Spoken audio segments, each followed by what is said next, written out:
and welcome to another episode of Worst Collection Ever, right here on the Sideshow Network. It's the show where we tell you about our shit-tacular comic book collection. I'm Jen. I'm Shawn. And bringing 2 more issues to you today. Yeah. Yeah, we got some good stuff.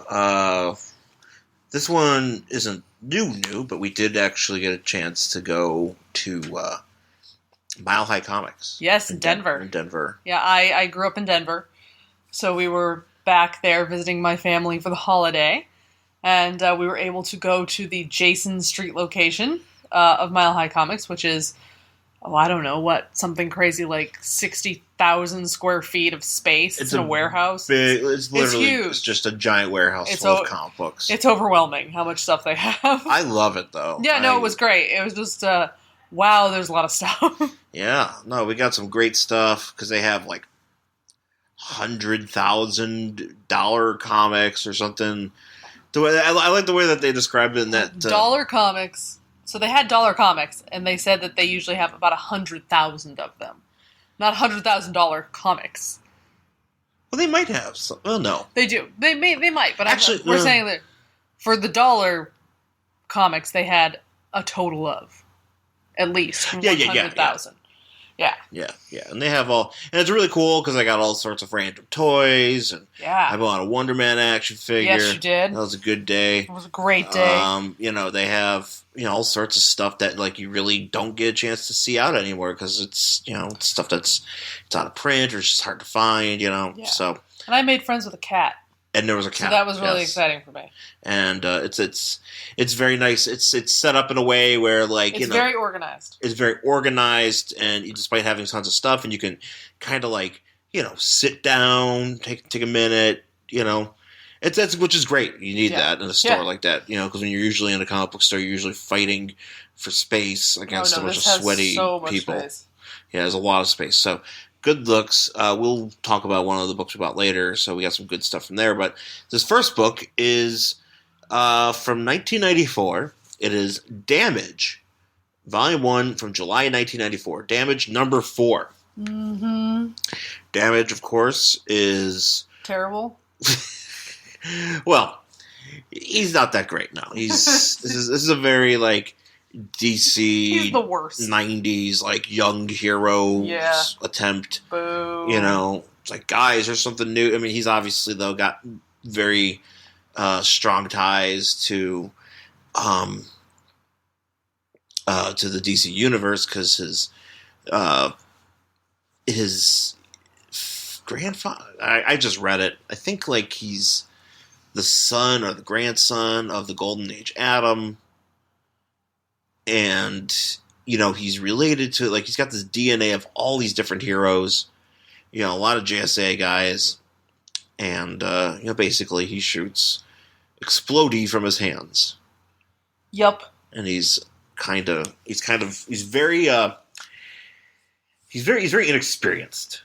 Yeah. So he's a kid. He's really terrible. But he's a kid. Sure, whatever. He's a teenager. So you have no sympathy for him. No, I don't.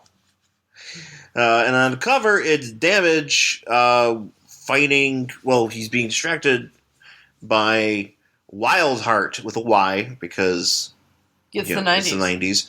And Wildheart, friend or foe, we don't know who she is, but she shoots stuff out of her hands. And Damage is looking up at her, as is his adversary for the book Troll, who is just some random... beefy monster. Mm-hmm. But anyways, so we start off with him.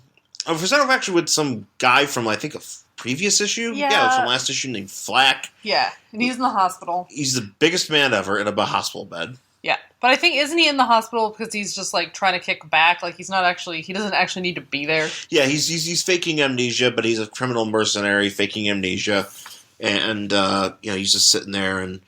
As he's in the hospital, he's watching the TV, and he reads this news about Damage and Troll apparently fighting in downtown... Wherever. Atlanta. I think they're in Atlanta. Oh, yeah, I think you're right. And just a big explosion, and just, whatever. Shit's going down. And Damage not doing so hot. No, he's not. No. This is called Trolls Day. Whatever. Stupid. I don't like it. Nope.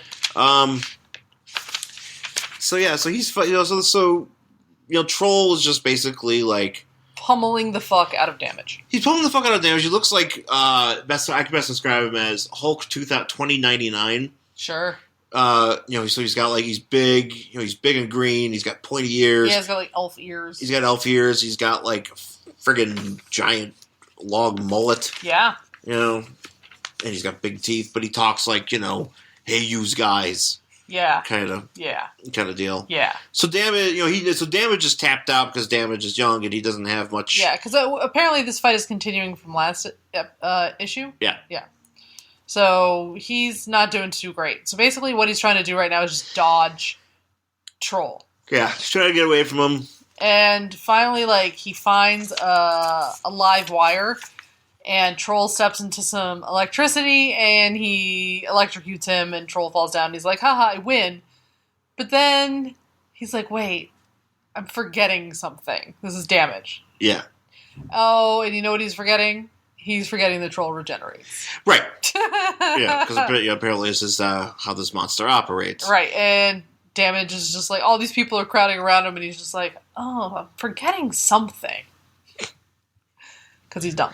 But why would he? I give him slack. I give him no pass. And it's funny because there's like these onlookers. There's these onlookers that are looking. They're looking at Troll as he's out, and they're like, "Hey, look at these tusks on him. They must be worth something." Oh yeah, that guy. This one guy's trying to take his tusks like he's a fucking elephant. Because that's what you would do if you find a monster or like a monster who's like a humanoid, because who can talk. Could talk, and you just find him, and you're just like, oh, I'm gonna go grab his teeth. Yeah, I'm gonna rip those out of his face. That's a good idea. I'm gonna rip those out of my face with my non-strong hands. Yeah, and then finally, Damage remembers. He's like, oh no, he regenerates, and Troll, and I don't blame him here. Grabs the guy who's trying to pull his teeth. And, throws him? No, he doesn't. He rips him in half. Oh, is that what happened? Oh, more splorch. He goes splorch. And he just literally Why rips does that guy have so much saliva in his mouth? I don't know, actually. That's gross. I think he gives it to Troll, because Troll's got all the saliva. That's right. He's all covered. He's all wet. They must have made out or something. Yeah. But, yeah, well, that guy kind of deserves it for trying to pull that guy's teeth. Yeah, he sucks. Yeah, so body count is 1. Deserved.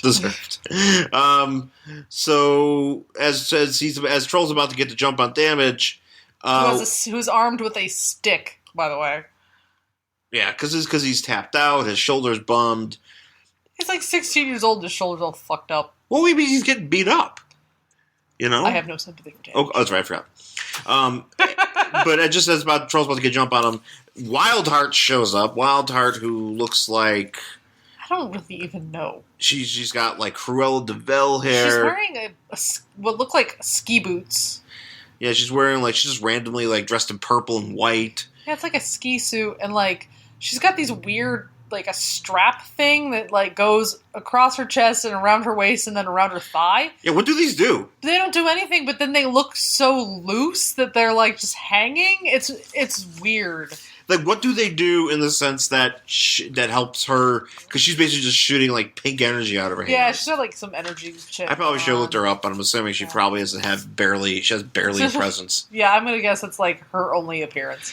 Well, I think maybe this is probably the next book, and then they're like, yeah, you know what, we're not gonna, we're not gonna worry about her. Yeah. So then we go to. So now we're back in somewhere else at the Symbolix facility, which I think this is where.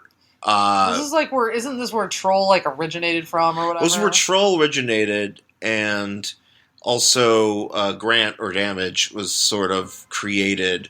Oh, or so sort of imbued with all these different. It's a bad lab. Yeah, it's one of those creepy labs, and there's a guy here who has. Excuse me. I don't know who he is exactly. I don't know what the fuck this guy's problem is. I think he's. A guy. Is this? I don't know who this guy is. Iron Monroe? No, sure. It can't be Iron Monroe.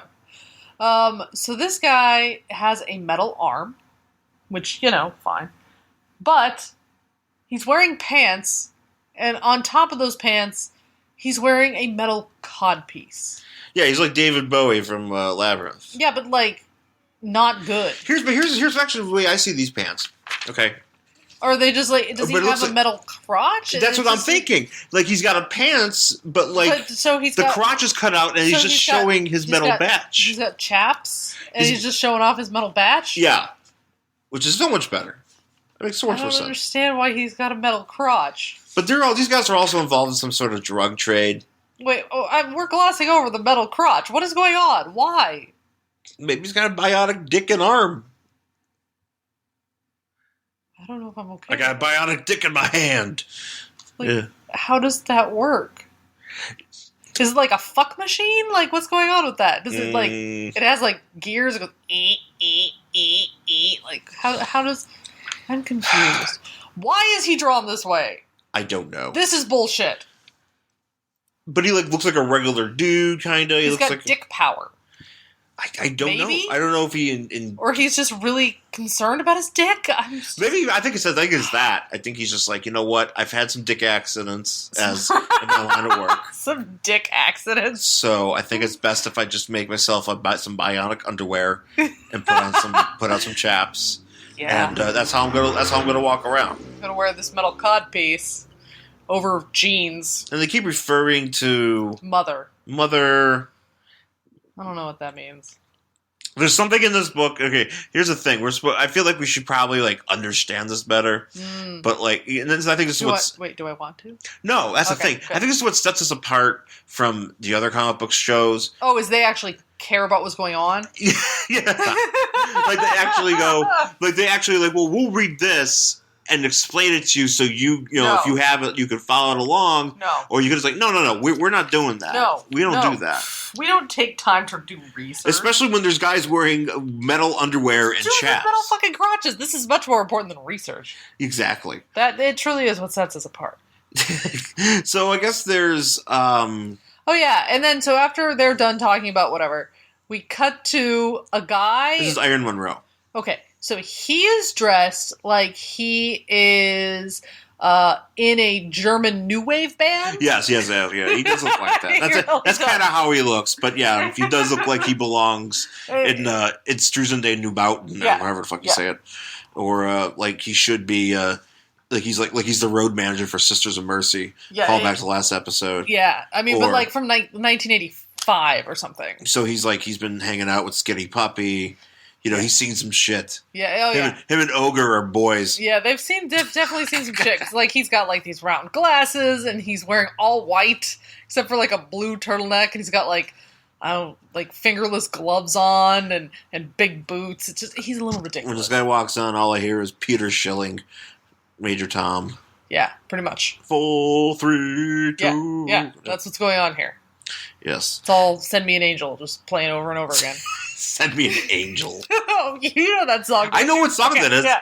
Is that a goth song? They used to play it at goth clubs. They used to play a lot of new wave at goth clubs. No, that makes sense. I felt like that was kind of. Oh no, that one's played. It was because they did like an '89 remix or something that was like a big deal. Okay. Like Real Life. See, maybe I get that song mixed up with like it being a part of that movie Date with an Angel, but it's not. Oh yeah, no, because it's not. That's Steve Winwood. Yes, it is. You know. I loved that movie. Yeah. My sister and I had it taped on VHS, and we watched it so many times you could barely see it. And a plug for I find that hilarious. Oh yeah, no, we loved it so much. I did when I was little. I actually would love to see it again because when I was younger, I loved that fucking movie. And a plug for a fellow Sideshow Network show, We Hate Movies. Yeah. That's a great discussion about that film as one of their episodes. It's quite good. Yeah, and I had forgotten that movie existed until they did that episode. And then I was like, oh shit, that's right. I remember this movie. I remembered it. Where she eats French fries and makes weird squeaky noises. Yeah. It's a great movie. Anyway, so this is not Date with an Angel, though. No. Actually, I would rather prefer this was Date with an Angel. Yeah.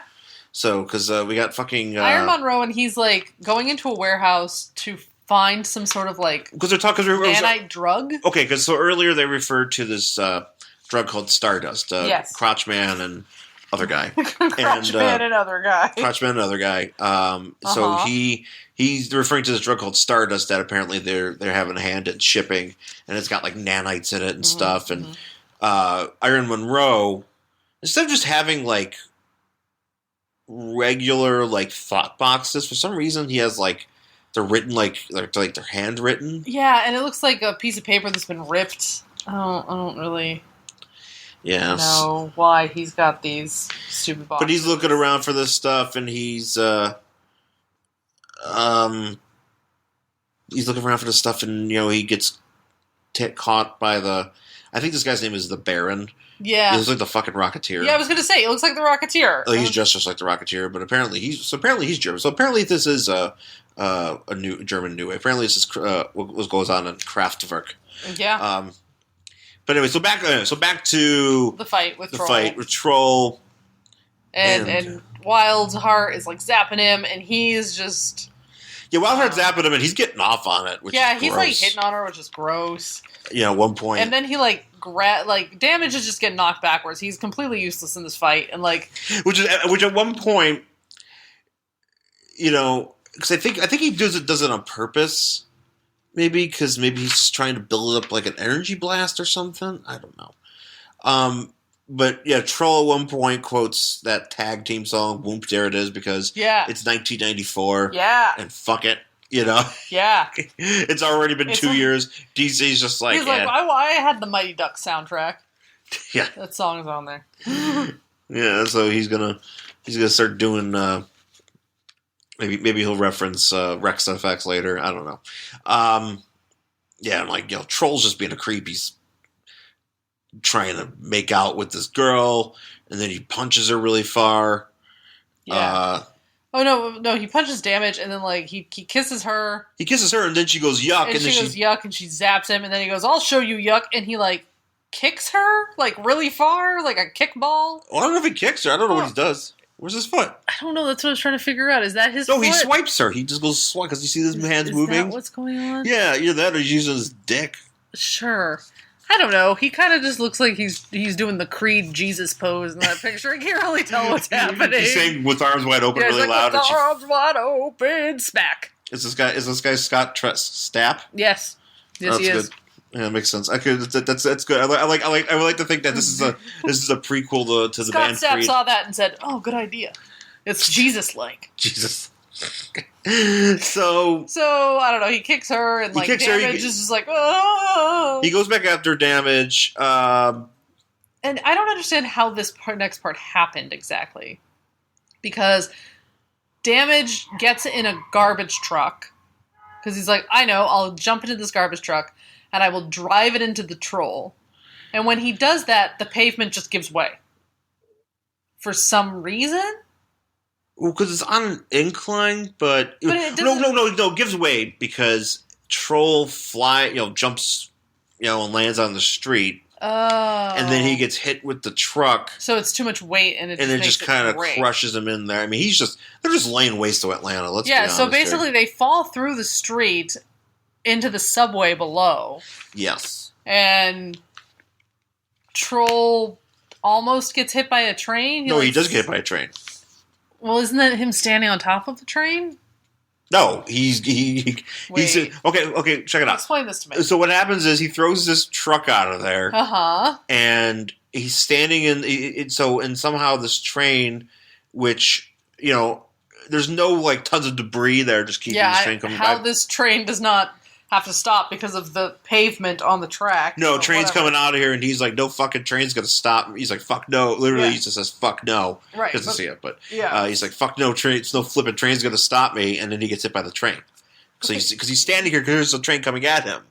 Oh. And then he's like... Okay, because this looks like he's standing on top of it. No. These are two separate panels. These are two separate panels, Oh, yes. I was like, why the fuck is he standing on top of the train? This is what you need us to explain, guys. This is why we're doing this for you. Totally. Okay, so he gets hit by the train. So she goes... Right, and the train doesn't have to stop after it hits a dude who's 18 feet tall and as wide as, I don't know, a doorway. But no, it's fine. Right, but also, too, he fell through... the street. So there should be tons of tons of debris, and yet this train has no problem just bowling him over. It's the Snowpiercer of trains. All trains in Atlanta are Snowpiercer. They're all Snowpiercer trains. They just run shit over. It doesn't matter. Yeah. And then so Damage finds Wildheart. Apparently she's been hit. Yeah. So far, just happens to be over where Damage is. It happens to be over where Iron Monroe is in the. Oh yes. In in the drug place. They yeah, go because what happens is Damage is like, here, let's get out of here before Troll comes back. And so they walk into a warehouse, which just happens to be the same warehouse that Iron Monroe is hanging out in with his band. Iron Monroe and the Rocketeers. Iron Monroe and the Rocketeers, and then we get some shit with Sarge Steel. Angel. It's a good song. It's a great song, actually. Then there's some business with Sarge Steel and DC. Whatever. I don't care. Nope. Let's get back to Smashy.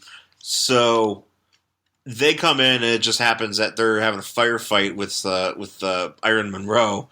These Rocketeer and Iron Monroe having a firefight, and they're like, "Kids, you just busted into a drug bust, and all the stardust." And and he's like, "What? What's going on?"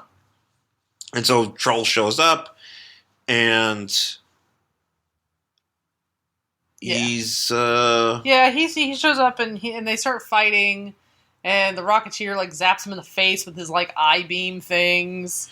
Yeah, Rocketeer apparently has I-beams. Yeah, and so there's fighting and zapping, and Wildheart is zapping. I mean, basically just fighting and fucking up the warehouse. But then while that's going on, Damage and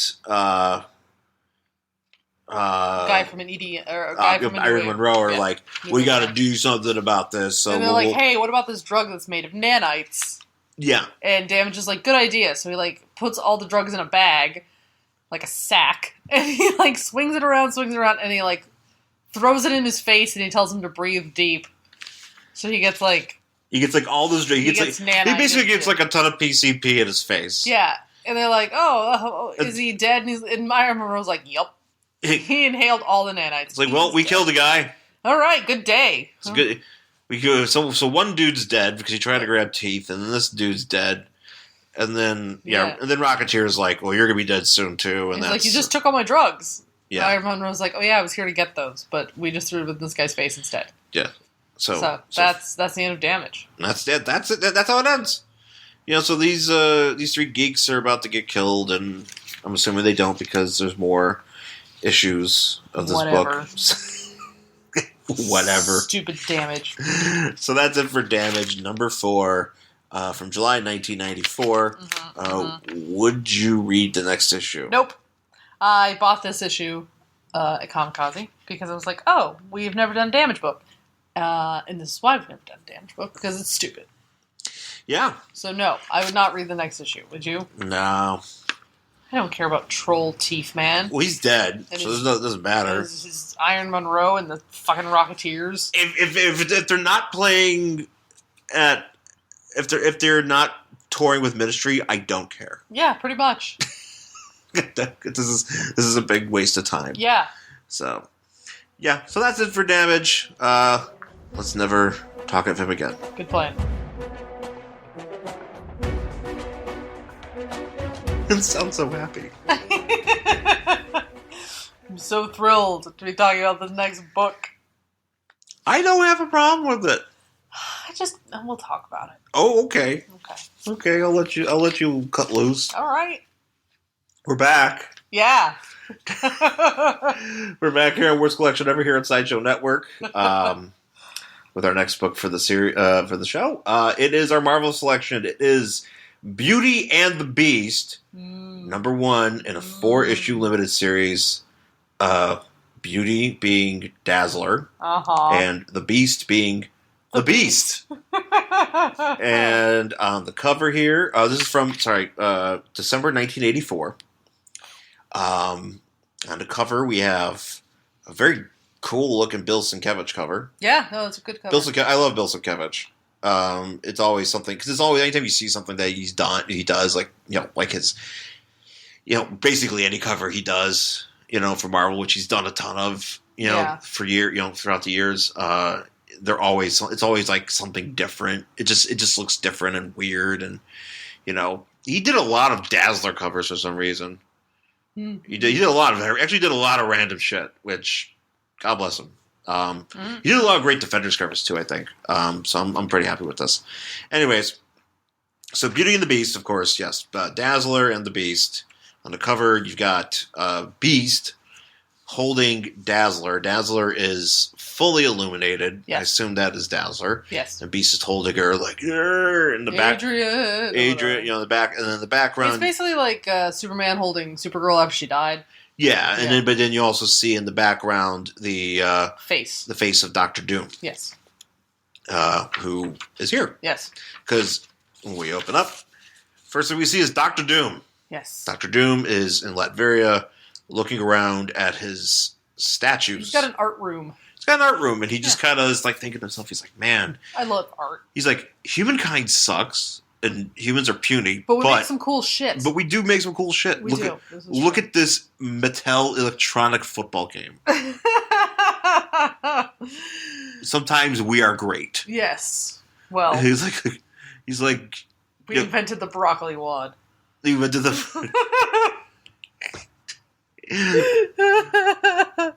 If you don't know what a broccoli wad is some sort of wallet endorsed by one of the guys who was on The Sopranos. It was endorsed by Big Pussy. Yeah. Who's dead. Not dead in real life, but he was dead on the show. I was like, he's not really dead. No, he died, but he died on the show, so really, what? Yeah, I don't want to endorse. I don't need his endorsement for my wallet. Didn't do him any good. Broccoli wad. So yeah, he's probably. I'd be great if he was. I'm sure that's what's in Dr. Doom's art room. I would love it if he's just looking at like a broccoli wad in the package. It's just like a broccoli wad. It's just basically like a money clip and a shake weight. A thigh master. He's got all those as seen on TV commercials just playing on a loop in the background. He's looking at a ShamWow. Yeah. I sincerely hope that he has the ShamWow guy. Was it Vince Office? I think his last name is Office. Vince Office. I think his last name is Office, right? Yeah. Oh. Anyways, so ShamWow man is just there, just like, hey, we're gonna slap America Skinny. Yeah, and he's like, wow, look at this. Slap chop. Like he just demonstrates things on TV for Dr. Doom.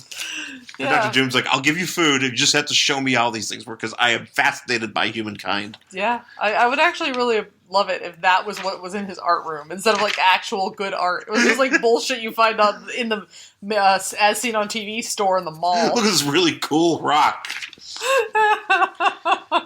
Yeah, he's so These are compression socks. Oh man. Jorts. Snuggies with football team logos. The Latvian Lions walking around with my Snuggie will keep me warm on these cold Latvian nights. Yay. Yeah, that's totally what's going on here. Mm-hmm. So he's just like, art is great. Yeah. And then he gets like a letter. No, he gets a call or something. I love that he's just sitting around talking to himself. Yeah. And like somebody like disturbs me. He's like, what? Somebody disturbs my meditation. Is there no peace for Doom? It's like, calm down, buddy. You're Dr. Doom. He's really overly dramatic. Like he's so upset that people are bugging. It's like, well, yeah, because your name is literally Dr. Doom. It's like I'm thinking big thoughts. Like slap chop. Slap chop. Billy Mays, how are you such a genius? And in the future, he resurrects Billy Mays. Yeah. To just like demonstrate shit for him. He makes him into Robo Billy Mays. Oh man, why isn't that in a book? Robo Billy Mays. Robo Billy Mays.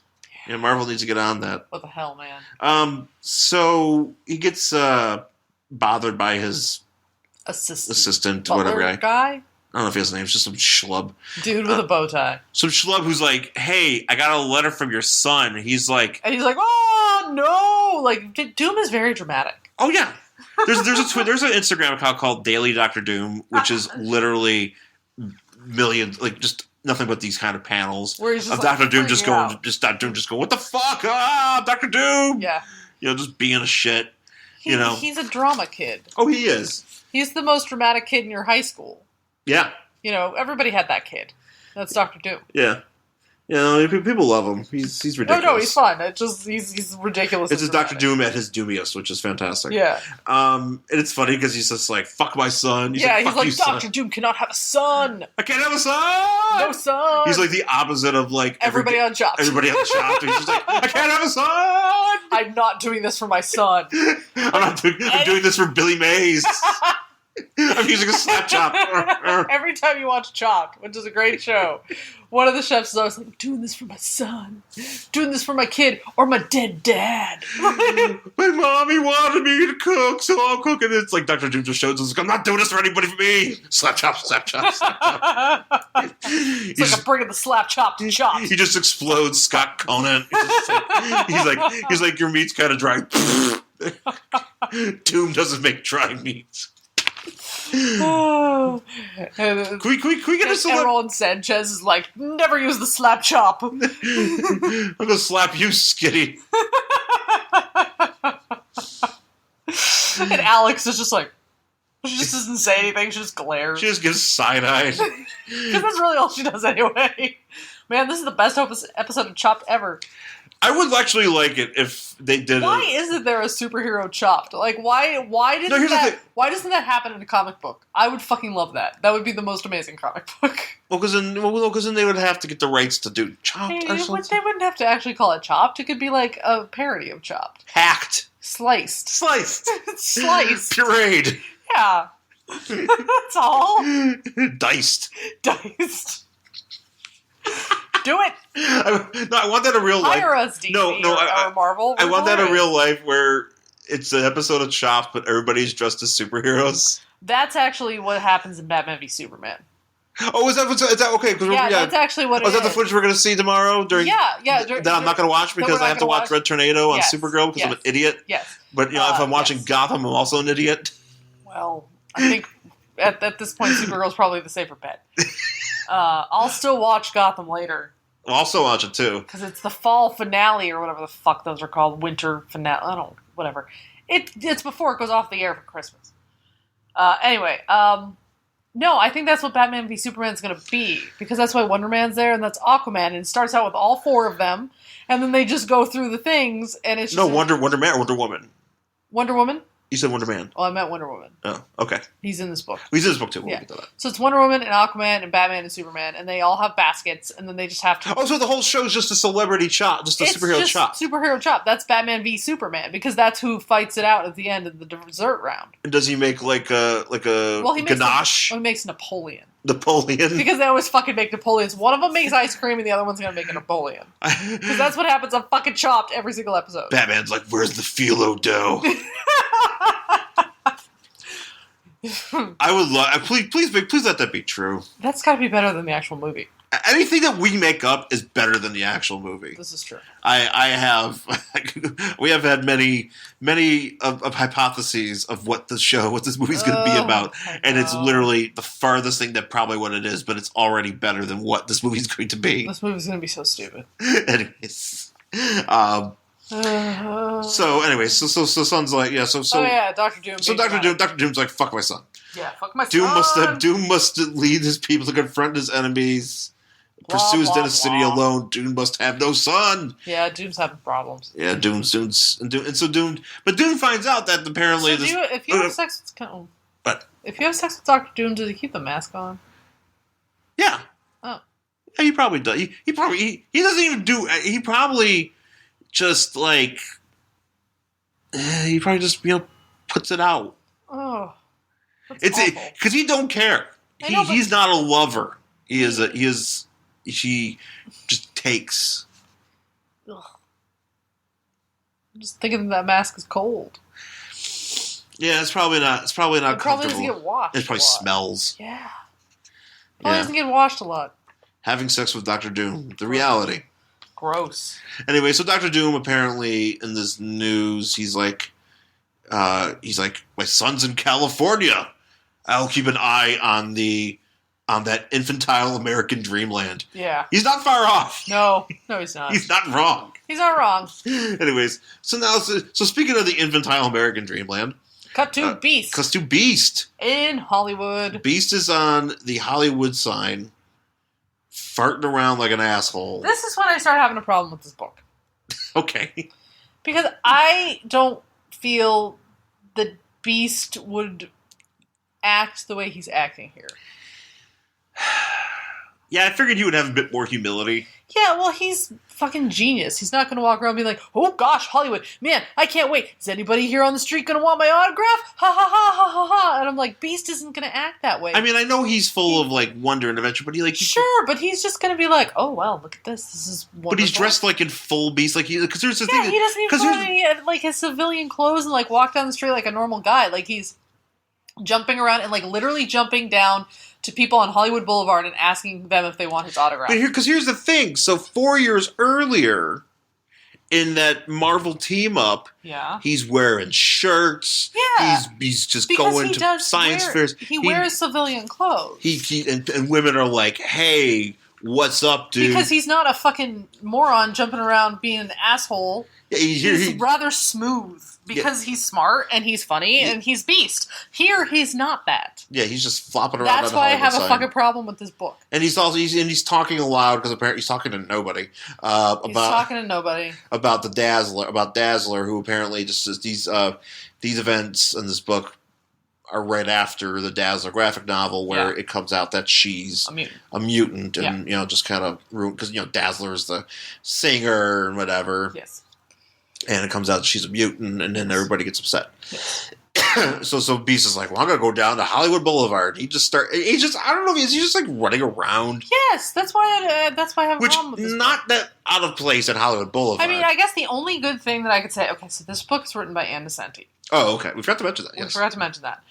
The only thing I can really say about this book is at least it's coherent.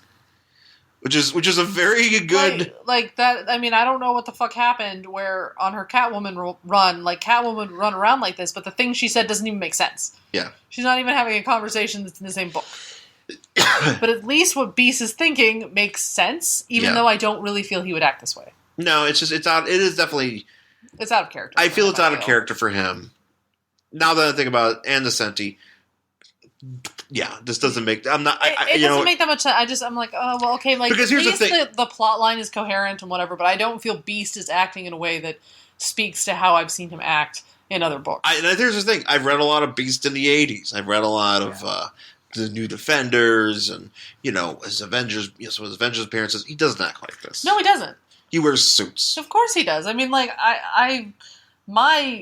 I've read Beast, but my biggest exposure to Beast is obviously through the X-Men cartoon back in the day.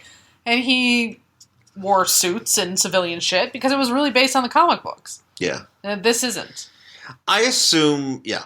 And I assume here he's looking at wax statues? He must be. He must be at Madame Tussauds, because I'm just like, I don't know where these people came from. Because he's looking at like Harrison Ford and Vincent Price and Marilyn Monroe, but she should be dead by now. Well, they're definitely dead. And then there's apparently this is around when it's 1984, so Temple of Doom. Yeah. I don't know if they're pictures. I don't know. He's like creeping up behind them. I have no idea. Yeah, he's just kind of creeping around, and it's funny because people are like, somebody's taking a picture of him. He's like, maybe a horror bag will buy this photo. Yeah, and he's like, I'm gonna go see whose feet are bigger in the cement, mine or Rin Tin Tin's. I was like, it's a dog. Fucking no. So then he goes down. I'm assuming he's going further down Hollywood Boulevard, and he's like, hey, this looks like a shitty place. And you're like, well, and he's like, this doesn't look like it fits in this neighborhood. And I'm like, you've never been to LA. It's like, is this the first time you've been there? Because it could just be like nice, really run down random place, nice. Just nice pile of trash. Yeah, because it's fucking LA. It makes no sense. Yeah, and he's kind of seeing how everybody has boycotted and no one likes Dazzler because there's a big anti-mutant sentiment going on, which is not, which is not the. It's not unlike. It's not uncommon. Yeah, uncommon here. So anyway, now we get this whole thing about Hollywood. Yeah. Where it's like, and the Nocenti is like, it's nighttime in Hollywood. If any town has a reputation for having no rules, no values, no laws, it's this one. Hollywood isn't really anarchistic. It has its rules, its own rules. Thou shalt stay out all night. Thou shalt never be bored. Thou shalt pursue the pressure principle before all else. And we're at some party. I don't know what the fuck this party is. Yeah, and I don't know. I mean, maybe because I'm not part of like the Hollywood elite or whatever, and I'm not, young and famous, but I don't know if that's necessarily true. Yeah. no, yeah. People like to stay home, Yeah. and like it's okay if you're bored. Yeah. Yeah. It's okay. So anyway, How most people live in other places is how people live here. yeah. So Dazzler's here. Dazzler's at this party. Also, BoJack Horseman at this party. Yeah. We'll get to him later. Yeah. Yeah. So Dazzler's at this party, and basically, what happened? She just got outed, and she's like, I don't want to be here, but I'm here. Yeah. At this party. And then some creepy producers like, hey, I'm a fan. I could hook you up with a guy I got a guy.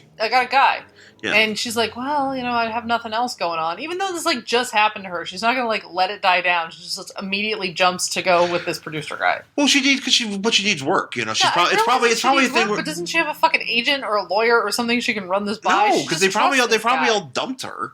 She doesn't have any mutant lawyers. She can't call anybody she knows. Well, she can't call Professor X and say, hey, do you have anybody I can talk to? She wasn't really a part of the X-Men, though, at this time. It doesn't matter if you're a part of an X-Men. But don't you know that Professor X is, the guy? He is. She probably does, but it's not... I don't know. She's probably got... She's hitting hard. I guess. It's something where it's she hasn't made those connections yet, I don't think. I guess. Because she doesn't even know who Beast is. Or she knows Beast, but she doesn't know him. Right, she knows of him. She knows of him, She doesn't really know much of anything because she's this is kind of when she even though she's pretty involved with the Marvel, she's involved with the Marvel Universe because she had her own series and everything. Yeah. Shit still kind of goes. Yeah. Sour. I think her book's still going on actually at this point. But so the super producer's like, hey, look, I can get you in with a place where you could perform. New York. It's out in New York. No, you can work. Oh yeah, you could work, and she's like, I want to get working, and I know this guy. He has a talent. He performs with the underground because that's where it's at. And I'm like, all right, great, indie. Yeah. Yeah, this is the early hipsters. She takes him over to the place for Hugo Long Ride, which shockingly not a porn guy. Should be. So his name's Hugo Long Ride. And so she's singing for him, which, I always love it when they write lyrics. Oh, I know, it's terrible. For people, and it's always this is like Nightcat kind of lyrics where she's singing. I don't know what the fuck. I mean, obviously. Well, Dazzler didn't turn out the way that Stanley had hoped. That's why we got Nightcat in the first place. Exactly, yeah. This is her reason. So there's more fucking lyrics for this one. It's just, ugh. Yeah. So she's basically signs on Mr. Long. I mean, there's a lot of He pushes her to sign this contract. She doesn't have anybody else sign it. So she signs it, whatever. She doesn't even read the fucking thing. And then she goes out with that producer guy who, gets her really drunk and, parades her in front of the paparazzi and shoves her in a pool so people can take pictures. But, something's going on with her powers where they just start leaking out of her hands. Yeah. For some reason. Yeah. Yeah, there's probably more to this, whatever. Yeah, but after all this partying goes on, she, sees on the front of the paper that she's been called the Queen of Decadence. Slow news day, huh? Yeah, it must be. Because, literally, it's, huge, above the fold, Dazzler, Queen of Decadence on the front page of the newspaper. Yeah, I think it's funny, because, just because I just like when it just happens that, the main character of the book, the newspaper just happens to be about them. Yeah. And I realize that she's famous. But even in LA, we get, real news on the front page of the LA Times. Fucking... This is not the gossip section. This is the front page of, there are there's other stuff going on in 1984. There's the Olympics. Yeah. There's... stuff. What Punky Brewster is coming up. Or no, wait. Shit, no, that's too early. I don't know. I'd have to look. No, wait, maybe Punky Brewster. Is there a Police Academy movie? Probably. Oh, Steve Guttenberg. Yeah, he's doing. Damn, what happened in 1980? Or Dreet? There was a movie called... I would actually have to look... Karate Kid! Oh, yeah. Karate Kid! There you go. Big deal here, okay? She does not need the front page. This is Ralph Macchio's time. Yeah. It's true. So she's all really kind of... She doesn't like it. So she goes to a film rap party. Yeah. And basically, she's talking to BoJack Horseman. I'll just call him BoJack Horseman. His name was Rocker, I guess. Yeah, whatever. He's BoJack Horseman. But he's BoJack Horseman. He's got a horse face, but it's not. But not really a horse face. Yeah, it's like pseudo horse face. Pseudo horse face. Like person horse face. It's really weird. But he has hooves for feet. Yeah. I don't know.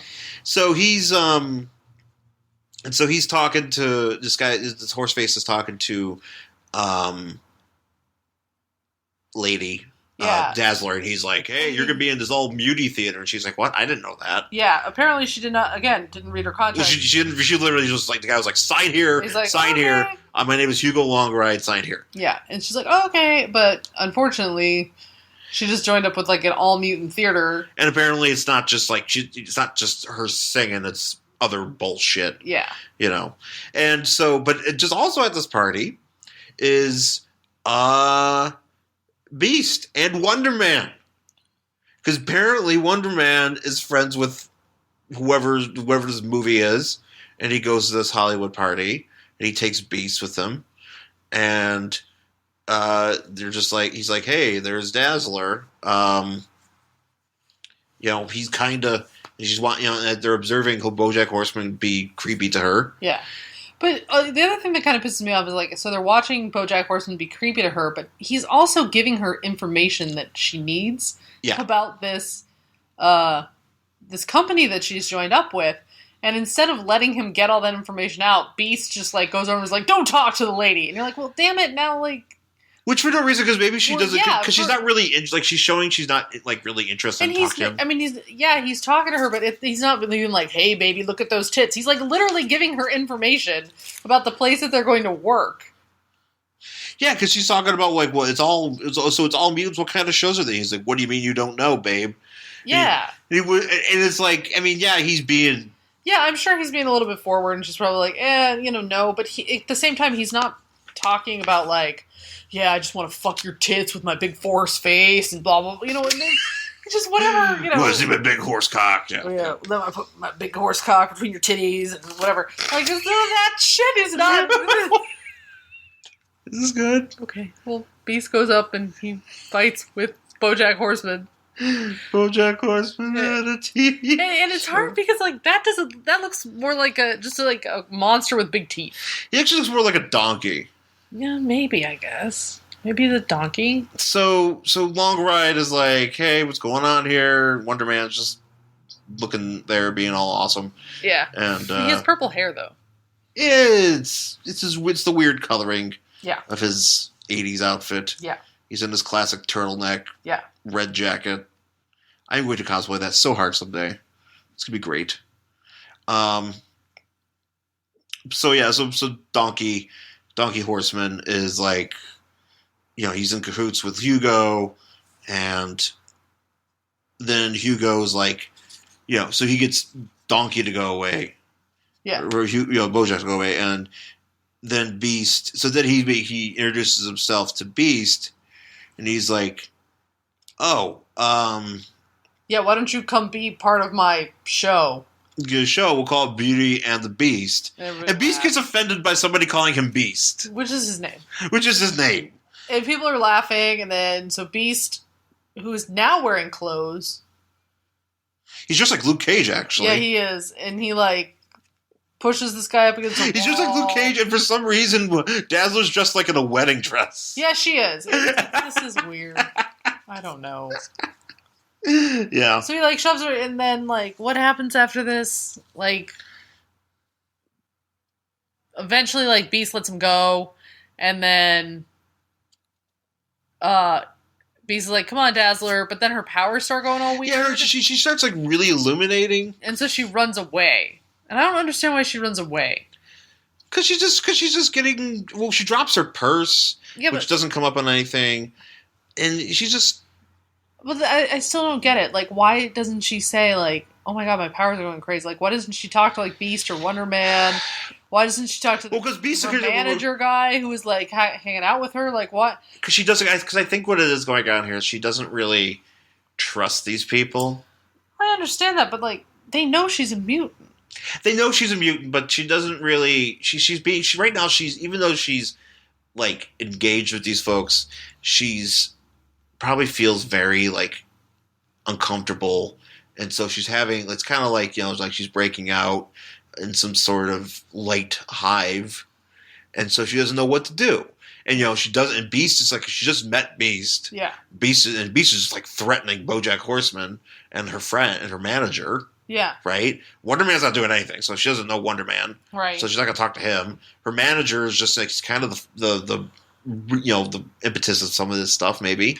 So she doesn't really know what to do. So he's telling her like, you got a symbiotic relationship.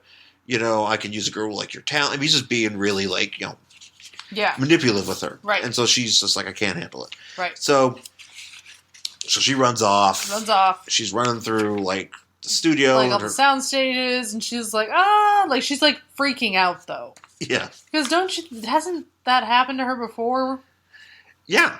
Well, I don't know about if this happened to her before. Not like her losing control of her powers, but like to the point where she's like putting her hands against her head and being like, like freaking out because her powers are working. I don't know. I'm like, didn't you create your own light show on stage? Like, but she doesn't have control over it. I understand. Yeah, I know, but still doesn't make sense for me for her to be like running away, be like, because she doesn't have any control over it. Like, go sit in a corner. But it's like she's having like a breakout on hives, Yeah, but I don't run around screaming with my hands on my face. I just go, I have to go get to X, Y, and Z place, and I go there. I don't go, I don't even know. I can't see. Like, what the fuck? Oh, drama queen. I Okay, guess. I guess. I don't know. It's hard to kind of. All right. Whatever. You have no sympathy today. I have no sympathy. No. You None. are. No feelings. So we go to Wonder Man's Fuck all people. You're on a roll today. Am I? Yes, you are. Is that what this is? Yes. Yeah. All right. So we go to Wonder Man's apartment. Where he's like got his feet up. Yeah. Yeah. Wonder Man's lives in the Palm Court. All right. I can see Wonder Man's house. Yeah. And so Beast is standing on his coffee table. Yeah. Because he's the Beast, and he's not wearing clothes. I don't know if he just runs around. Does he wash those underwear? I don't know. It's gross. Anyways, he must have so many. Like, he must just be like, I have to get all the pairs that match my skin, like that match my fur. Yeah, no, he needs because they're always the same color. At least in this book, they're all blue. His bag was pretty small that he brought with him. There's just many pairs of underwear and and Luke Cage's clothes that he just borrowed. He was just like, I borrowed Luke Cage's shirt. Luke Cage is like, sweet Christmas, let me start my clothes. Actually, it'd be great if that was a scene where he's just like, sweet Christmas, where's my pants? That'd be great. So anyway, apparently the headline for this paper is Dazzler disappears. She's been gone for a day. Not even. Like, not even a day. Last night. Like, she didn't disappear. She just left a party, and no one can even report her missing for like another 12 hours. But apparently, she's missing. And apparently, it's headline news. Yeah. And what's his face? Underman's just sitting there. He's like, whatever. It's funny because he's like just in a white shirt, like he's just broing out. Yeah. And he's like drinking a beer. I think he's drinking a beer. Sure. I can't really tell because there's like letters on it. It looks like it says farts. Can of farts. He's drinking a can of farts, and he's like, so Beast is like, well, you drink a can of farts. Okay, if there was a soda called Farts, would you try it? Depends on what it tasted like. What if that's just the brand? If it was like, and it's just like a picture of a butt. But if it tastes, and it's like probably not. It's like orange. No. Farts. You know why? You know why? Because here's the thing. I go to Rocket Fizz, and they'll have like sodas and be like kitty piddle or like alien drool, and I'm just like, I know it doesn't taste. It's like it's not actually what that is. Yes. But I don't want to drink it because I'll just be thinking about that. I see. So if I was drinking Wonder Man's brand farts. Well, okay. What if it was called Farts, but it had a picture of Wonder Man on the bottle? I would just buy it to collect it. I wouldn't drink. I probably, I would just hold on to it. Okay. Because I would. Even if it was like orange flavored fart. And the thing was like suck a fart, Ew. That's like because you ever heard that? It's always just, why don't you suck a fart on my ass? Can't say I've ever heard that one. I'm trying to match your level of rawness. Now I just feel bad. No. So Beast is like, I have to go save Dazzler. Well, he sends him to the valley, I think. He goes... Oh, the Village Arms. Okay, I thought he was like, go to the valley. Like, oh. Yeah, don't go to the valley. Beast is like, I have to save her. Something is drawing me towards her. He tells...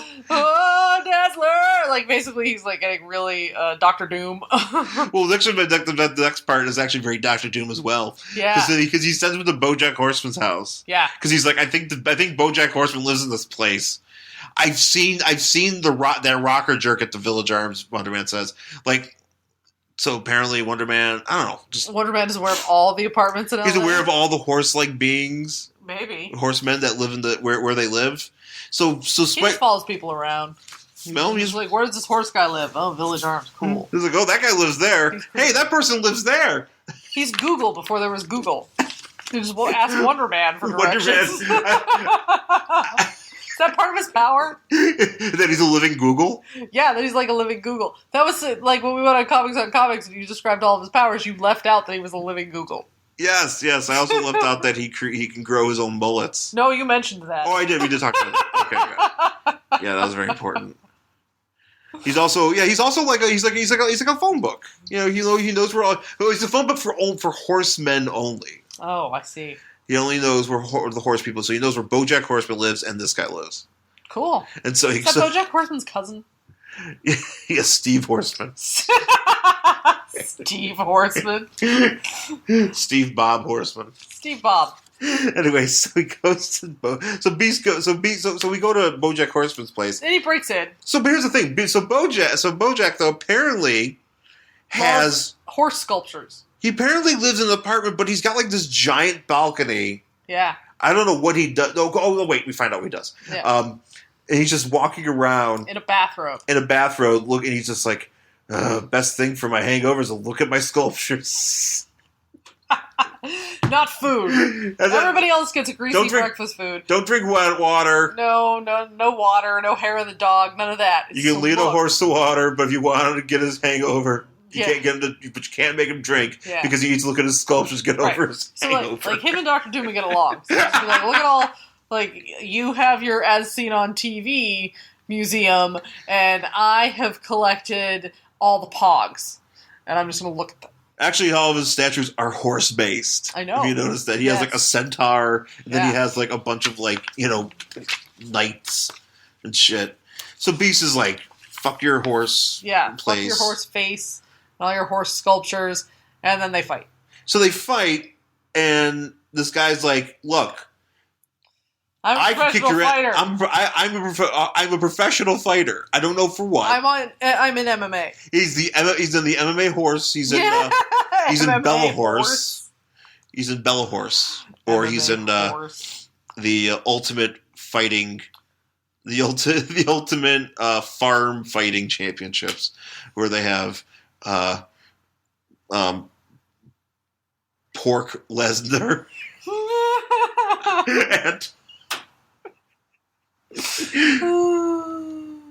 and this guy. That's Ronda it. Ruffy. Ronda. Ruffy. Roofy. Ruff. Whatever. Oh God. I need to create this horse-based league. This in your game, farm-based league of UFC fighters. So I'll be thinking about this all day. Oh man, this is great. I can't wait. I wish I had some real comedy talent to do this. For like real artistic talent. Yeah, no, I need like a Doug Benson here to be like, hey, what about blah blah? Yeah, like this would be a great hashtag on at midnight. On at midnight, be like UFC farm fighters, like Pork Lesnar. The problem is I don't know. Do they have to have a fighter name? I don't know any fighters. Well, no, you have to have a fighter. Yeah, so they wouldn't have to be UFC guys, but they could be just fighters. I got nothing. Yeah, we don't. Yeah, because we don't really know. I mean, I could maybe try the wrestlers. Moo Tyson, Mike Tyson Chicken. Good job, man. That's a good one. Oh man, I would get so many points. There you go, points. Give me points for that one. So better than Moo Tyson. So Moo Tyson.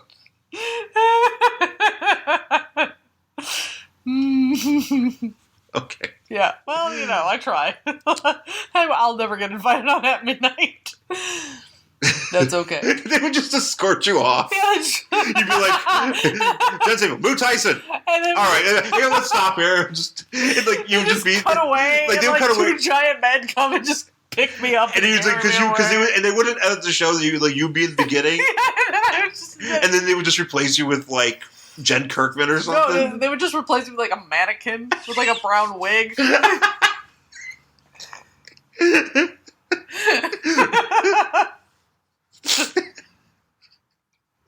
There would be no difference.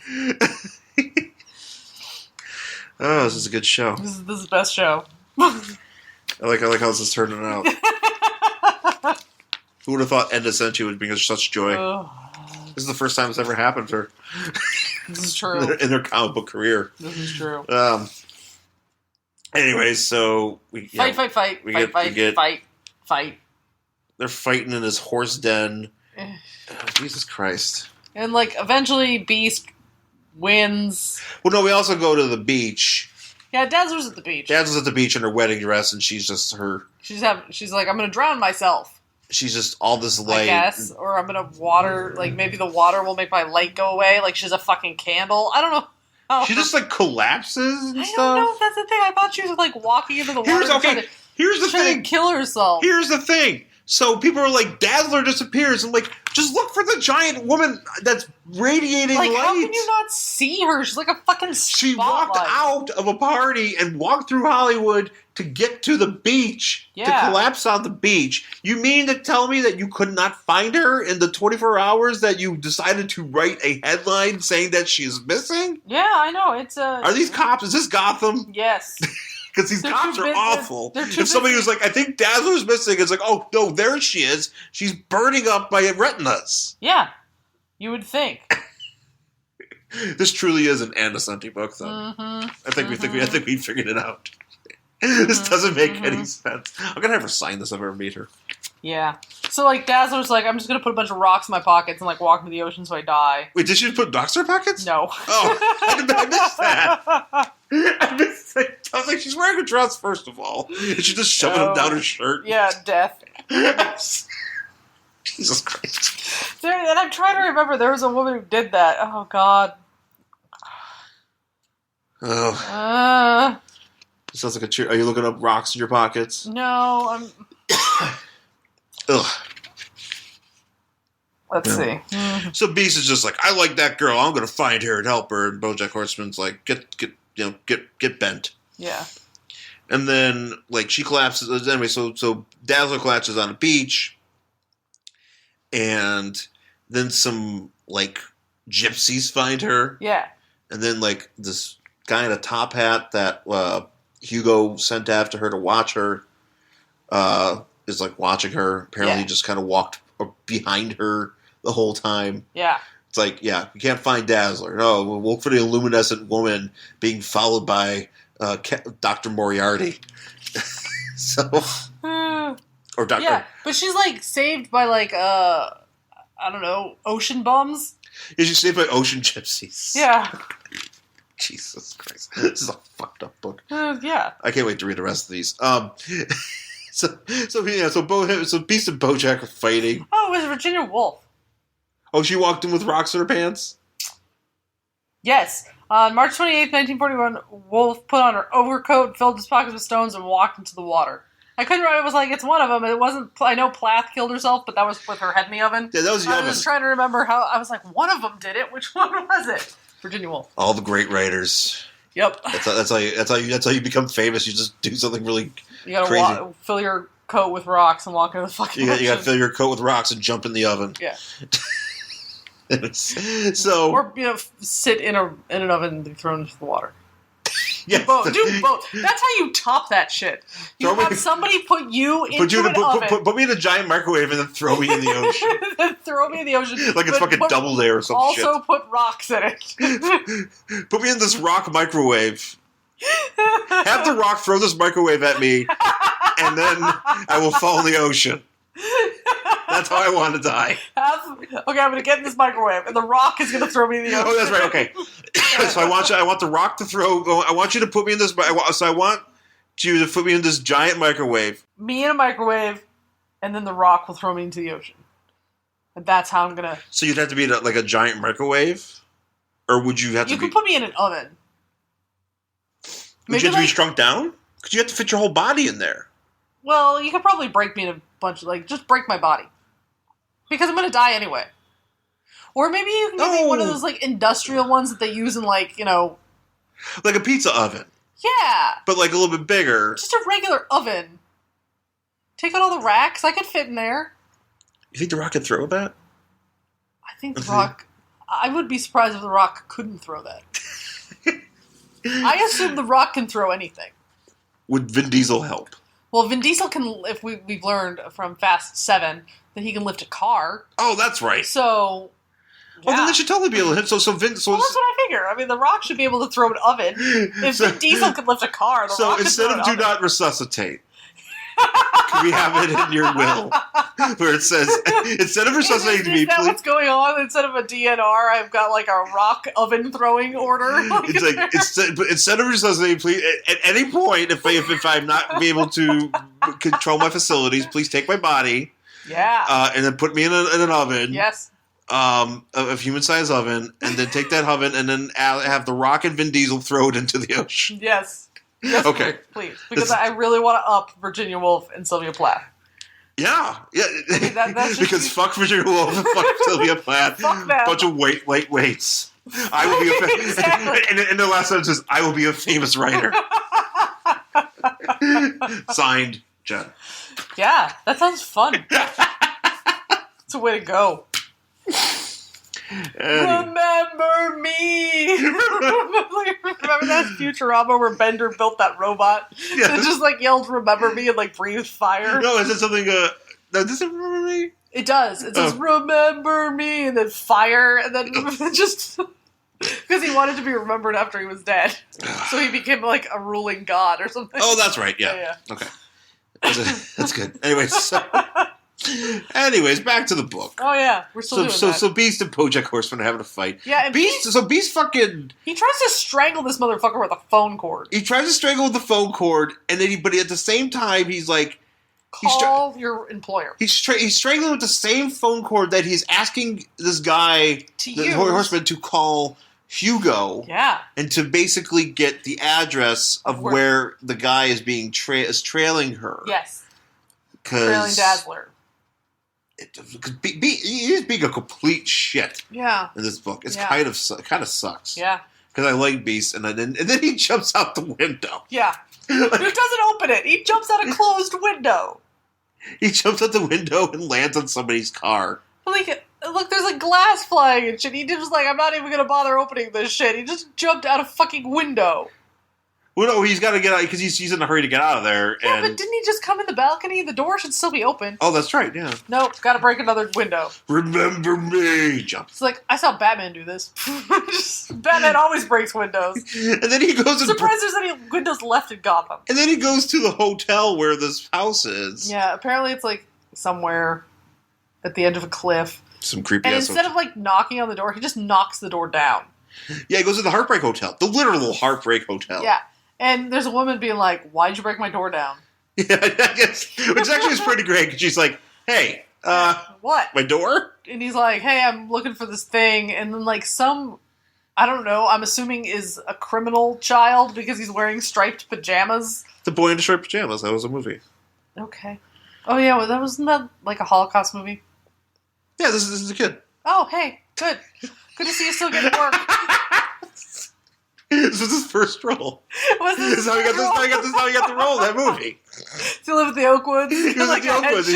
He's been waiting for 20 years to get noticed again for this comic book.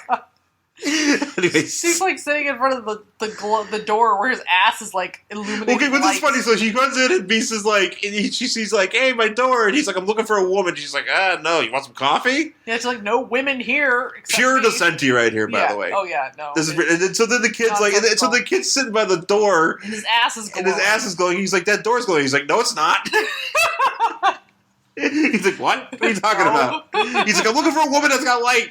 And he opens it up, and then Dazzler's on, like, in her wedding dress, in the throw, just... In her glow throws. And she's like, I look terrible. I'm like, okay. Which means that... You're trying to drown yourself! Again, pure Dissenti. Yeah, well, who She's cares? like, I saw that too. She's like, I must look horrible. I'm like... Who cares? You have lost all control of your power, like, to the point where you almost died on a beach. Why the fuck do you care how good you look? And it's not like her face is exploding or anything. She still looks like She looks Dazzler. like Dazzler. She's just glowing. She's wearing her wedding dress and she's glowing. And then Beast is like, I will save you, Dazzler. Dazzler! Yeah, basically. And he's like, I don't know, but I must save you. And then that's it. Heartbreak Mill, Hotel Misfits, Underground Mutants, and more. That is the next issue of... because this is the end of Beauty and the Beast #1 from December 1984. Would you read the next issue of this? Well, because it's only a 4-issue series, I probably would. Yeah, I probably would. Just because I know... Well, definitely. I own it. I'm gonna you do? Okay. I got 1, 2, and 3, and I couldn't find 4, so I'll never know how it ends. Oh, we'll find it one day. One day. We'll find it in like 2 years. Like, in the bottom of someone's, crappy, dusty box. Crappy, dusty box. Some guy's like, I was just going to burn this in front of you, but... You're like, I need this for fuel. And they're like, no, I want to read it. I'll put this in the microwave and have the Rock throw it in the ocean. Could we just, tweet at the Rock and ask him if he's able to throw certain things in the ocean? Be like, Rock, could you... Rock, I've amended my will. Please approve. Could you throw this into the ocean? Yes. He might apply. He might oblige. So, The Rock seems the kind of guy that might just be like, he'd be if like... I tied myself to a boulder, could you throw it in the ocean? And if the boulder weighed X amount, could you throw it in the ocean? Okay, so you know here we're going here, Rock. I got okay. So this goes on for 3 hours. So I answer these questions. He's like, I'm gonna come for you in the ocean if you don't stop tweeting at me. I'm like, yes, victory! Just one day, the Rock just comes and goes, ah!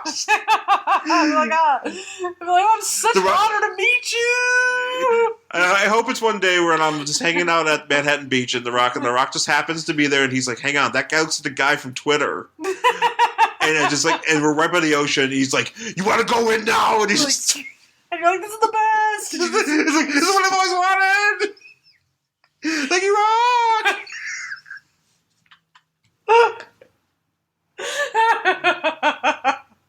Of course, you wouldn't drown, so you just swim back to ocean. I don't know. I might if I fell off. You just swim back to shore and be like, that was the best thing that ever happened to me. The Rock just threw me off the ocean because he's just been bad. You know The Rock has a temper, as you've seen in Ballers. He gets hit back in the head with a football. Yeah, I should have thrown that guy in the ocean. Yes, he should have. Oh God, why didn't it happen? Why isn't that happening? Why wasn't that a scene happen. where he just went fuck it? He just chased down the kid that threw the football, just gorilla pressed him into the ocean. Yeah. Oh my God, can there be a scene next season where he throws Rob Corddry into the ocean? Yes. Oh, I can only hope. Can I be right? How can I get out of that writer's room?